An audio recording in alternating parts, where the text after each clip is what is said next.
Greetings and welcome to another edition of Workforce Education 560, Historical and Philosophical Foundations in Workforce Education. I welcome you back. We are in our second mini lecture, and the mini lecture for today deals with specifically overview of laws, leaders, and events that shaped workforce education and development and have an impact on our past practice, our current practice, and have guidance in relationship to future practice. So without further ado, let's get started.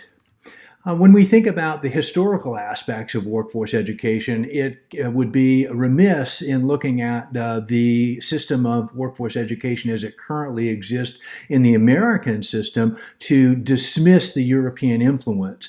We have been influenced in America with actions in Europe that have had significant impact on workforce education and development. When we think about training, when we think about education, when we think about how we think about work, and when we think about theory, all of these have had root and influence from Europe, coming from Great Britain, coming from France, coming from other countries that are of importance like Germany. There's been Russian influence. There's also been influence from Scandinavian countries and Sweden in particular.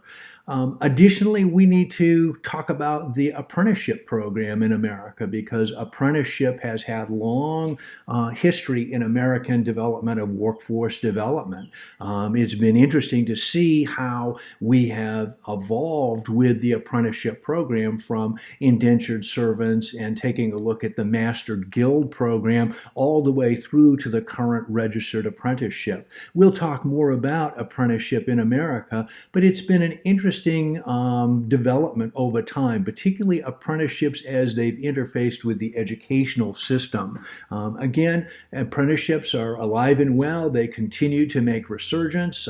They have, again, had an interesting past and an interesting potential future forward with career pathways in workforce development, an area that you want to take note of. Again, probably the most significant aspect as far as events from my perspective was the Industrial Revolution. What we saw during this time period is America switched from really a production form of artisanship with master craftsmen to and agriculture to a more mass production based on mechanism and production elements. So the Industrial Revolution and the phases of the Industrial Revolution have really provided the grist, if you will, for the need for training and training opportunity, thus the original roots, if you will, in workforce education. The manual training movement has been probably a turning point in formalizing training and educational efforts in workforce education in this country. And they were highly influenced by the activities that were occurring around the manual training movement in Russia in particular, but also in Sweden and other countries. And basically the upstart of the manual training movement was the need to have training for work that was geared towards labor that's fed industry. And so the opportunity to train for work was really the underpinning of that movement. And it still has value today. As we move forward with the phases of technological development, and we'll talk much more about this when we get into the drivers of workforce education in current form, but there are basically 5 phases that are identified by the Gordon text that talk about the development, if you will, of technology in the United States. The first phase was the application of power to machines. And when we think about that, we think about early on hydro, but then how hydro moved to steam.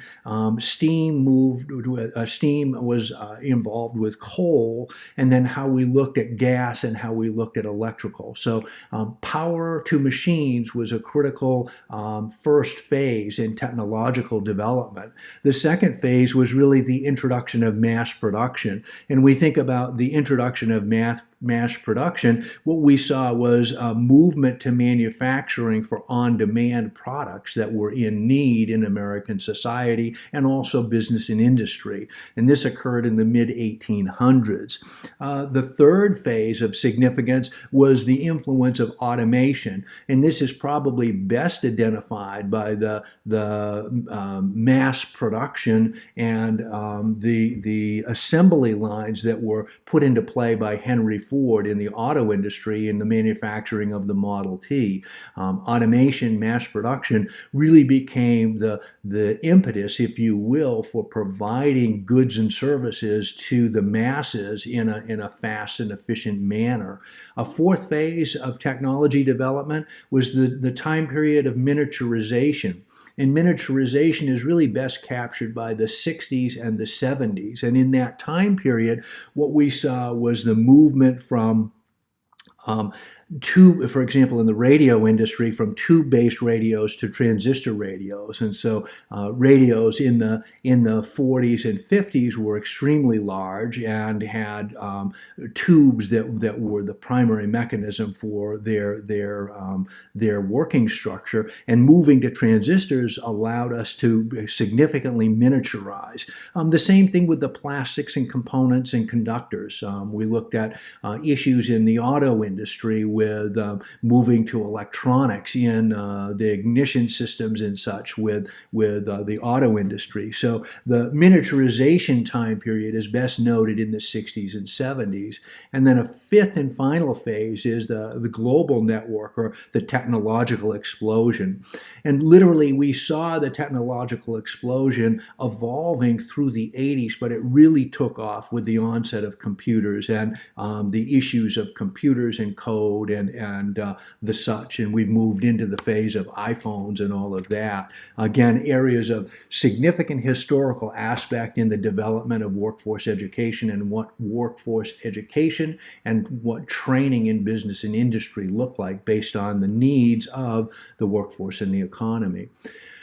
There are some leaders that I think are important to speak to as well, and this by no means is covering all of the leaders that are out there and have had historical significance in the development of workforce education and training, but these are some that I think are worth noting.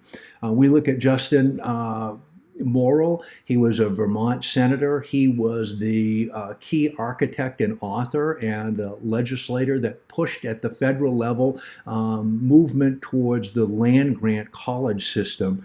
And in taking a look at the land-grant college system, the underpinnings there were to establish state-based public institutions that had federal support that provided education in a more broad-based manner, if you will, at the state level. And the education focused on agriculture, focused on mechanical trades, including engineering, and included elements of home economics. The thrust for the Morrill Act 1, Morrill Act 2, had significant impact on education and training in this country, and we'll talk more about that in a minute. Another person worth noting, and this is really an individual, General Samuel Armstrong. He was a Civil War general, came from a background where he had a strong commitment to service and a strong commitment to education, and he was actively engaged in the manual trades movement. He was the head of the Hampton Institute in Virginia, and the Hampton Institute was a manual training institution that provided training in essence for work. Probably the most noteworthy graduate of the Hampton Institute was Booker T. Washington, and Booker T. Washington was a prominent reformist and was also the principal of the of the Tuscany Institute in Alabama. And Booker T. Washington's belief with education was that education served a purpose for productive citizenship and for productive work. The Tuskegee Institute was a manual training institute for African Americans, and Booker T. Washington became a very strong proponent for workforce education and development using the manual trade industries institute's model.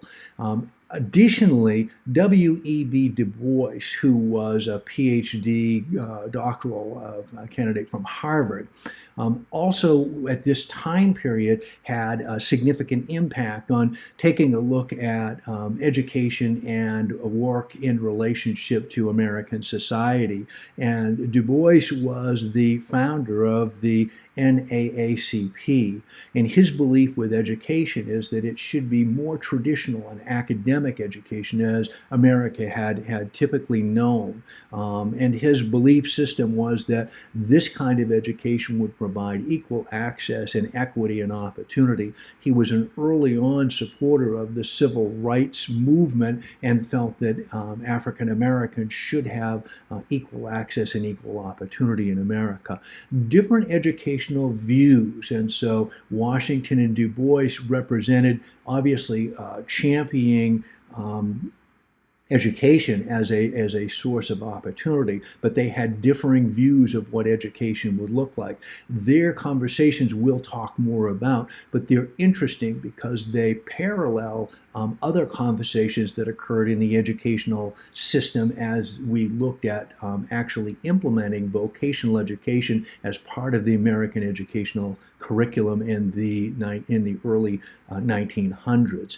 Interestingly, moving on to that conversation, David Sneeden, who was a professor in Columbia University, and his protege, Charles Prosser, were advocates of vocational education and the need for vocational education in the American school systems.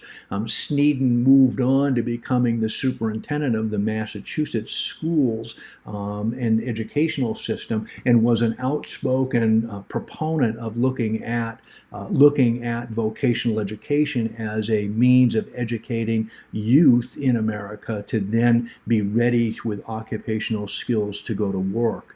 And interestingly enough, Charles Prosser was the founder and chief advocate for the National Society for the Promotion of Industrial Education. And again, Prosser's work, again, actually was the advocacy core in taking a look at vocational education to become part of the educational system. Both gentlemen believed in social efficiency, and they felt that vocational education and occupational skills training led to social efficiency. On the other hand, you had John Dewey, and John Dewey was associated with the University of Chicago and the founder of the experimental school there.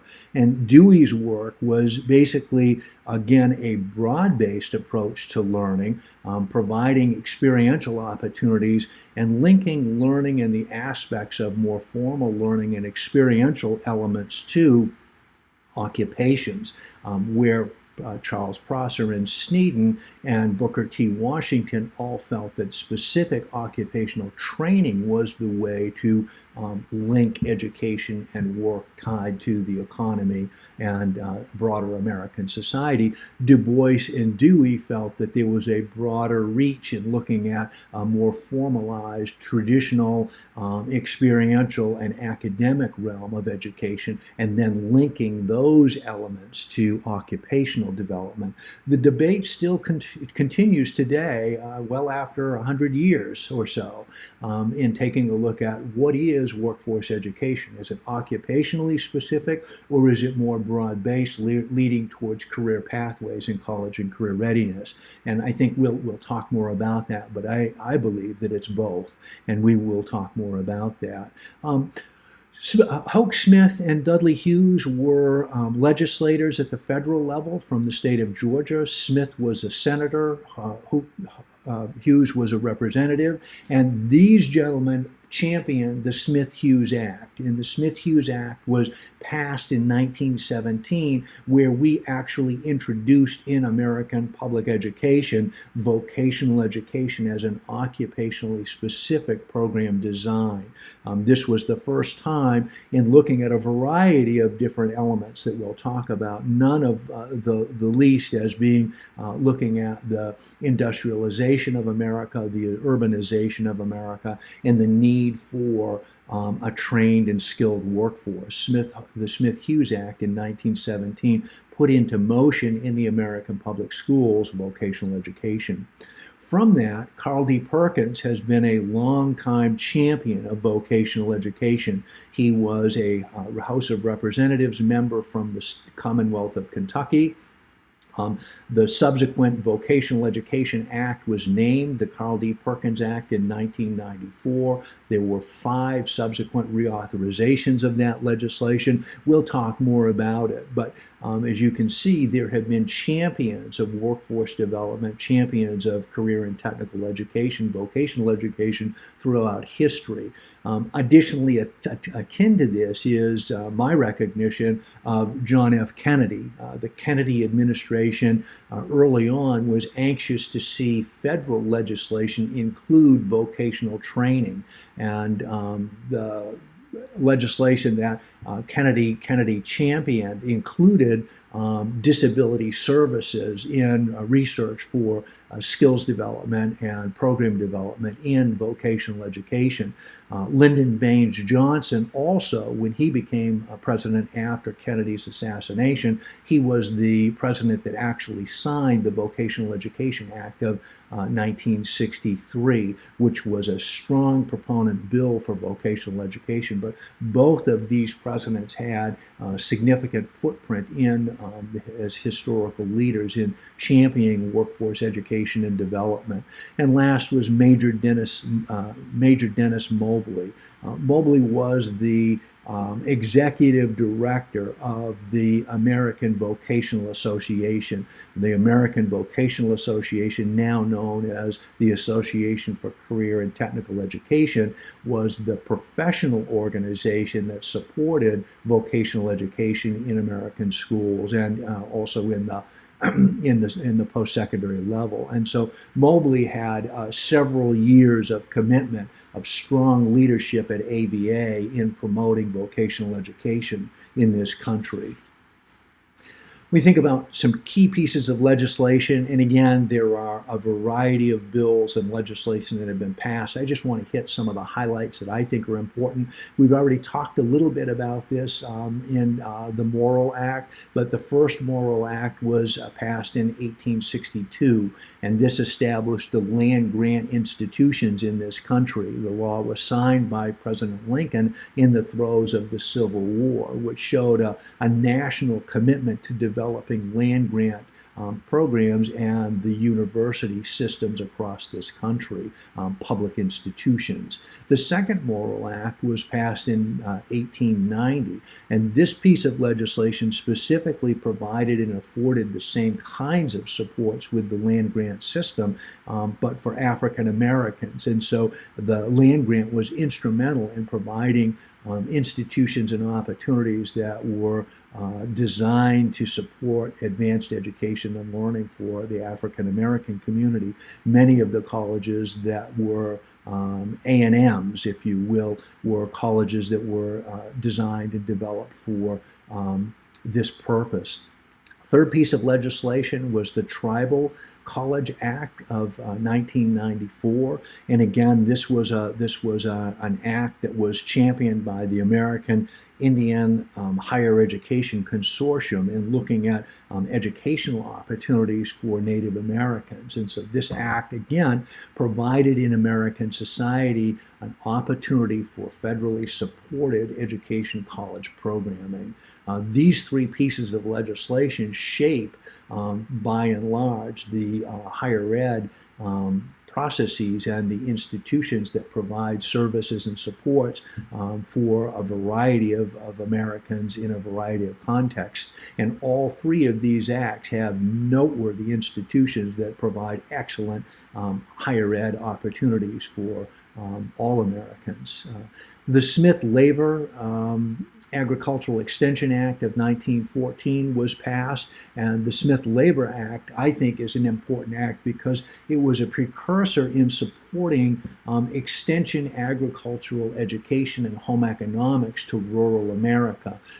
The importance of this act is that it was a precursor, if you will, a forerunner, and it had foundational roots in helping push forward the Smith-Hughes Act in the public school system, again promoting occupational vocational education. So these two acts supported a broader array of supports, both through the extension, the cooperative extension services, and in the public schools, of looking at occupational, agricultural, and home economic education. Important pieces. I talked a little bit about the Vocational Education Act of 1963, which the Kennedy administration was actively involved in helping craft, and then the Johnson administration signed and supported the legislation as part of a broader Great Society initiative. The Vocational Education Act of 1963 actually provided a broader support system for vocational education across the country. It formalized the Smith-Hughes Act, and it expanded it in providing a base for research, for program initiatives, a need linking to occupational training and industry need, and also included an aspect for providing research and supports for persons with disabilities to be having that early on access, if you will, for later legislation. Perkins 1990 specifically speaks to special populations, but the 63 Act was a precursor to that. The 63 Act also laid the foundation for important work and expansion of programs at the local level in the Vocational Education Act amendments of 1968. But those are important pieces of legislation. The Job Trainings Partnership Act of 92 is an important act. JETPA replaced the CETA bill. And the interesting piece with the Jobs Training Partnership Act is it expanded opportunities. It included work programs for youth and disadvantaged, and it was co-authored by Kennedy and Quayle. And it was an expansion, if you will, of a training commitment to workforce education and development in this country. Carl D. Perkins Act, I talked a little bit about that as well. Carl D. Perkins was the representative from the state of Kentucky who was a huge advocate for vocational education. This 1984 Act was his namesake, and basically it expanded yet again vocational education services at the secondary level, provided resources and supports for a variety of program development, research and design, and linkages with community and education. The Perkins bill has gone through 5 iterations, with this most recent 2018 reauthorization. Although the bill doesn't bear his name, the reauthorized 2018 bill does not bear Perkins' name. It is more commonly known as Perkins 5.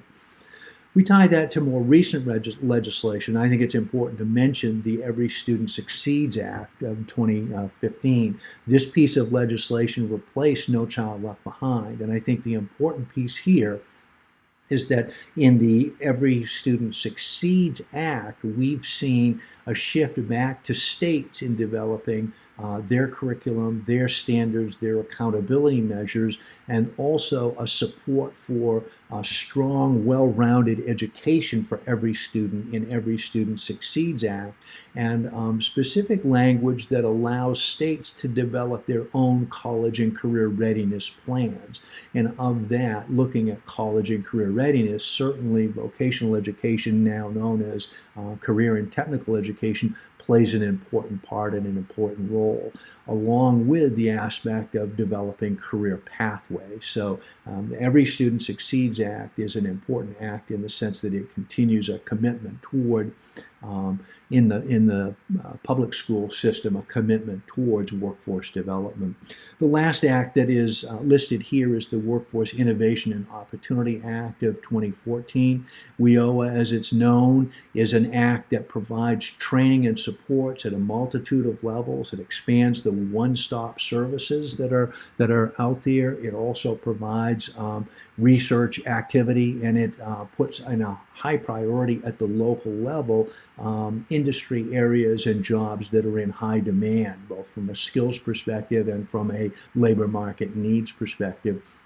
There were also interesting aspects that support persons with disabilities, persons who are disadvantaged, the needy, and also youth. So the Workforce Innovation and Opportunity Act of 2014 is also a very important piece of legislation that has impact on training in relationship to workforce development in our country. So we look at some critical events, and again, these are just some impact areas that I think are important mentioning.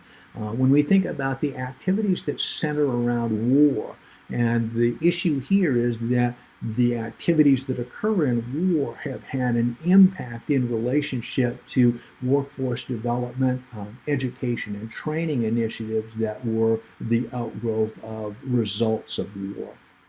And so, as we think about the Civil War, there were a variety of people in the Civil War who were wounded vets that needed to have support services. And that was when the country first was attuned to the need for services for our returning veterans from the Civil War.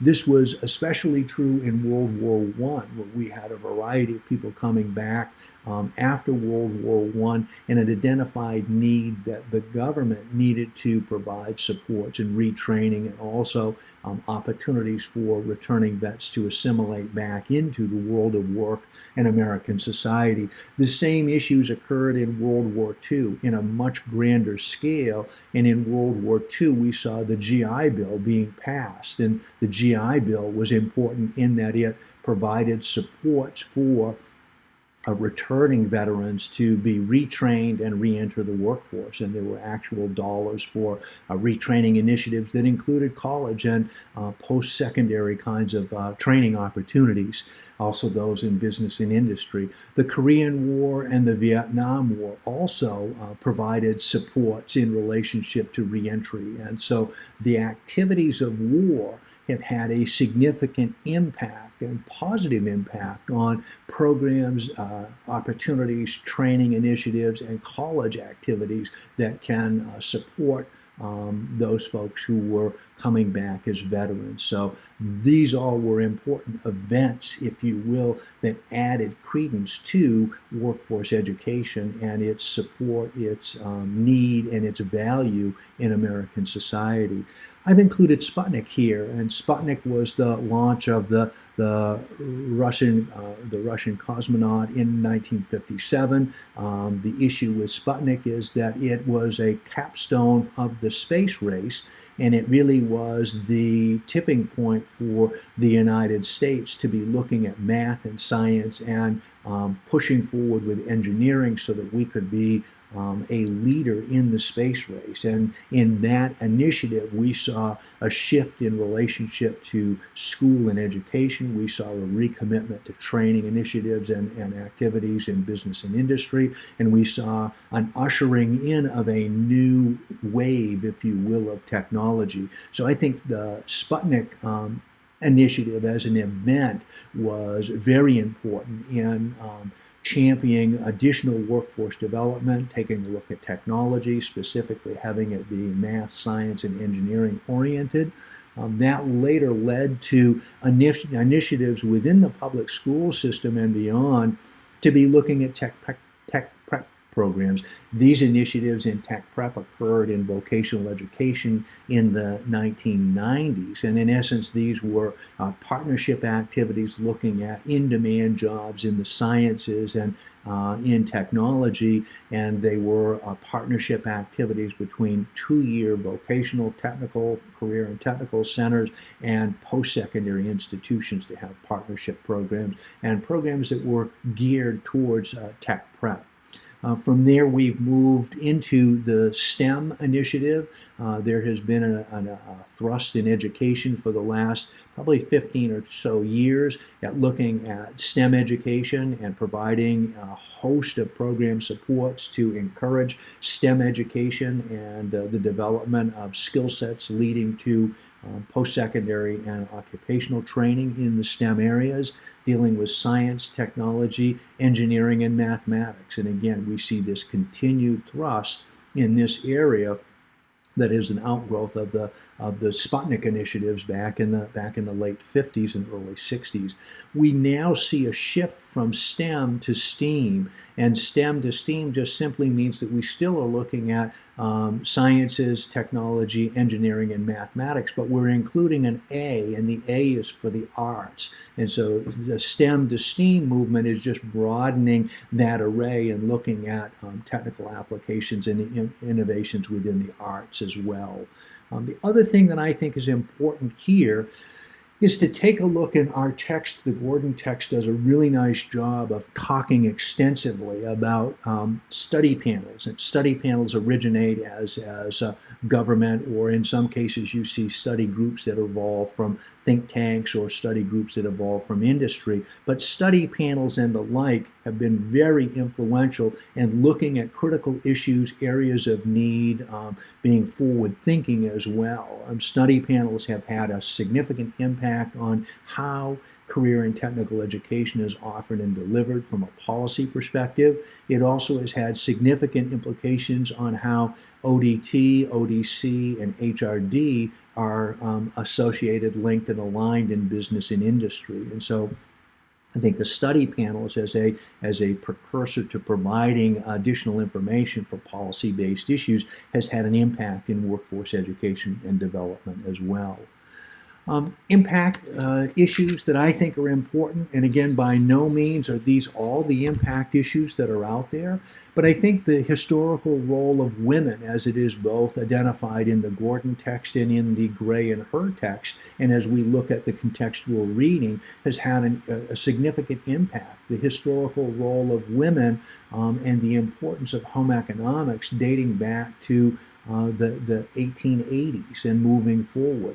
The historical role of women, particularly in World War II, when the workforce and supporting the work effort in manufacturing and industry was supported by women taking jobs that had been held by men who were then working in military cause. The women's movement as well, in providing equal opportunity and equal access, Title IX of 1973, and the continued efforts for women's equality in looking at women's pay, looking at women's training opportunities, looking at the broad array of occupational areas have been important. So I think it's important to state the issue of the role of women in the development of workforce education and development in this country.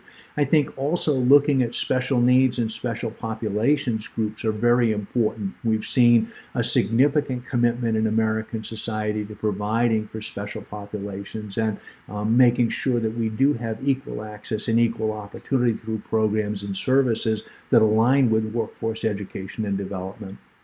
The programs and services for minority groups and the training opportunities that are specific to their needs and aligning with the needs of business and industry are important. The same thing with individuals with disabilities and providing the accommodations and the supports and the initiatives that are out there, along with legislative supports there as well. The ADA, the Americans with Disabilities Act of 1990, and then the reauthorization of 2000, the amendments of 2008 are important, and providing elements for the disadvantaged, economically disadvantaged individuals and individuals that come from non-traditional program areas in work and industry are important. So looking at special populations, I think, is an impact issue that continues to shape workforce education and development, and these are two critical areas that I think are important in our textbook, and many of the readings in the e-reserves and from the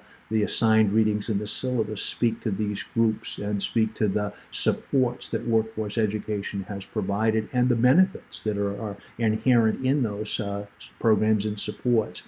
And last but not least, I want to just talk about the drivers in workforce education. This comes from one of the major articles, and it will be a major area of interest for us in discussion.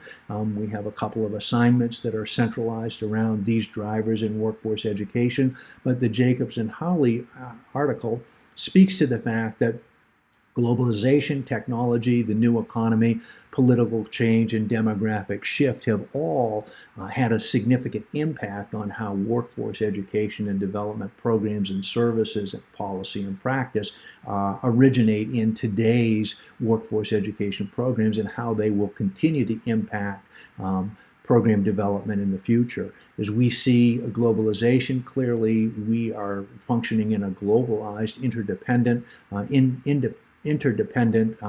economic structure globally, and that has had an impact on how we look at workforce education. Technology continues to drive change in workforce development, change in what the work looks like as far as occupationally specific endeavors and industry areas. We see technology evolving to the point where we don't know what half of the new jobs are going to be in the next decade, and that's just because of the rapid change of technology, and the implementation of artificial intelligence will have significant impact on work in the future. The new economy is also another area of interest as we see evolving economies and economic change that is going to become part of how the new economies evolve with both work and engagement of work. Political change as well has a significant impact on policy, and policy has a significant impact on resources and has an impact on practice as well. And lastly is the demographic shift, and the demographic shift is just who is the population, and demographically, how do you identify the population? One of the critical aspects of demographic shift that's currently part of the discussion is the age range. And in the United States, as with many of the industrialized countries, what we're seeing is an older population that are moving towards retirement, and a younger, smaller population of workers that are moving into positions that are available.